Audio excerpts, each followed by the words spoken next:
প্রস্তাবিত বাজেটে baggage rules সংশোধনের কথা বলা হলেও স্বর্ণ চোরাচালান বন্ধে কার্যকর উদ্যোগ নেই বলে মনে করছে বাংলাদেশ জুয়েলার্স অ্যাসোসিয়েশন।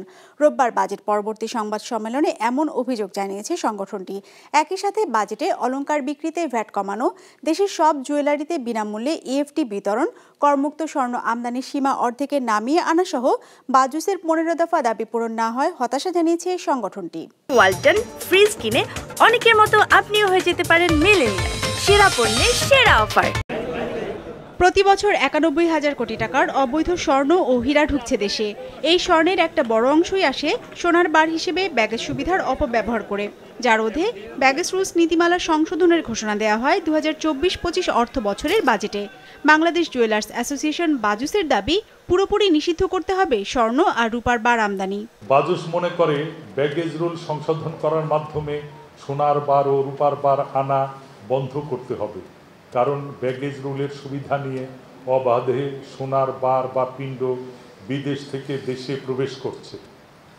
চোরাচালানের মাধ্যমে বিদেশে অর্থ পাচার হয়, ফলে ক্ষতিগ্রস্ত হয় স্থানীয় ব্যবসায়ীরা।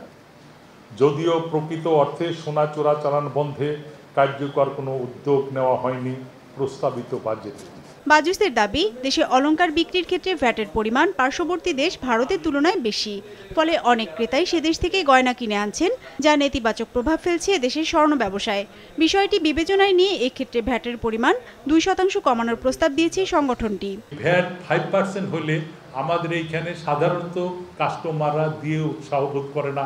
5% ভ্যাটটা যদি পাশের দেশে চিকিৎসার জন্য যায়, বেড়াতে যায়, বিভিন্ন ওয়েতে যায়, সেখানে 3% ভ্যাট, তাহলে কেন একজন মানুষে সেই সুযোগটা কাজে লাগাবে না? যার জন্য আমরা বলেছি যে 3% যদি হয় তাহলে সারা দেশে এই ভ্যাটের পরিধি বাড়বে, ভ্যাট দেওয়ার উৎসাহ কাস্টমারদের মধ্যে হবে।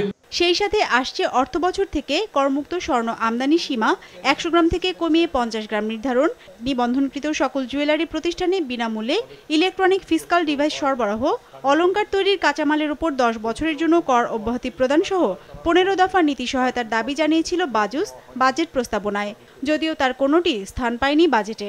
প্রস্তাবিত বাজেট জুয়েলারি শিল্পের প্রত্যাশা পূরণে ব্যর্থ হয়েছে। এনবিআর এর পক্ষ থেকে প্রাক বাজেট বৈঠকগুলোতে ব্যবসায়ীদের সমস্যা দাবি পূরণে দফায় দফায় আশ্বাস দেওয়া হলেও প্রস্তাবিত বাজেটে তার কোনো প্রতিফলন নাই। এমন পরিস্থিতিতে প্রস্তাবিত বাজেট চূড়ান্তকরণের সময় আমাদের প্রস্তাবসমূহ পুনঃবিবেচনার দাবি করছি। চূড়ান্ত বাজেটে আমাদের দাবির প্রতিফলন না হলে জুয়েলারি ব্যবসায়ীদের ব্যবসা বন্ধ করে দেওয়া ছাড়া গতি থাকবে না। সংবাদ সম্মেলনে শুল্কায়নের অজুহাতে জাতীয় রাজস্ব বোর্ড কর্তৃক স্বর্ণ ব্যবসায়ীদের হয়রানি বন্ধেরও দাবি জানায় বাজুস। বিজনেস রিপোর্ট, মাছরাঙা টেলিভিশন।